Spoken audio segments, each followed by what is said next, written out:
Welcome. In this quick and updated guide, I'll show you how to disable force zoom on Chrome using your mobile device. Whether your screen keeps zooming in unexpectedly or you just want a cleaner browsing experience, this simple setting will take care of it in a few seconds. Let's get started. First, open the Chrome app on your phone. Make sure it's updated to the latest version since settings can sometimes move around with each update. Once Chrome is open, look toward the top or bottom corner of the screen for the three dots icon. That's the menu button. Tap on it and a list of options will pop up.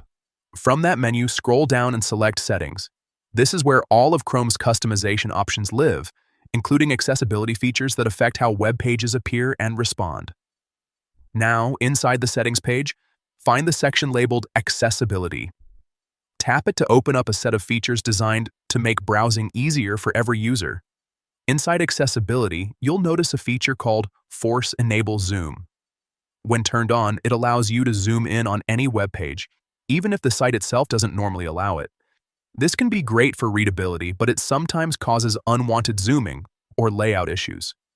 To disable it, simply tap the switch next to Force Enable Zoom to turn it off. Once the toggle moves left and the color fades, the feature is disabled.